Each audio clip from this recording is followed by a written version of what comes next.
અમદાવાદમાં છઠ્ઠી advancement in એન્ડ્રોલોજી conference યોજાઈ હતી। કોન્ફરન્સના ઉદ્ઘાટન કાર્યક્રમમાં કેન્દ્રીય ગૃહમંત્રી અમિત શાહ હાજર રહ્યા હતા। કાર્યક્રમમાં મુખ્યમંત્રી ભૂપેન્દ્રભાઈ પટેલ સહિત દેશ વિદેશના ડોક્ટર્સ પણ હાજર રહ્યા હતા। 3 દિવસીય કોન્ફરન્સમાં યુરોલોજી પર ચર્ચા કરવામાં આવી હતી। કોન્ફરન્સમાં કેન્દ્રીય ગૃહમંત્રી અમિત શાહે નિવેદન આપ્યું અને કહ્યું કે મારા માટે ગર્વની બાબત છે કે યુરોલોજી ક્ષેત્રે ભારતના તબીબોએ વિશ્વમાં ડંકો વગાડ્યો।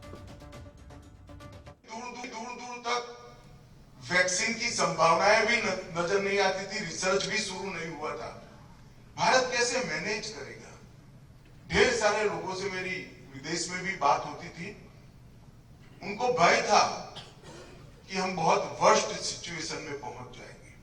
मुझे भी भय था, परंतु नरेंद्र मोदी जी ने कोविड को जिस तरह से ये लड़ाई को फ्रंट से लड़ा, और सिर्फ नरेंद्र मोदी जी ने नहीं लड़ा, देश के 140 करोड़ को लोगों को साथ में रखकर ये लड़ाई लड़ी गई।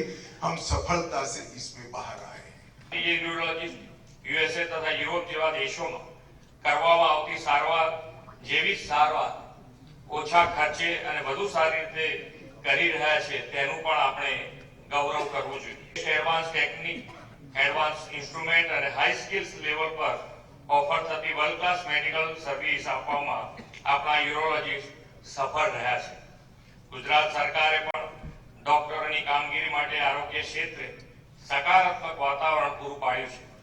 वडाप्रधान श्री नरेंद्रभाई मोदीना नेतृत्वमां देशभरमां यूरोलॉजीना क्षेत्रमा आवेला एडवान्समेंटनी समग्र विश्वए प्रशंसा करी छे।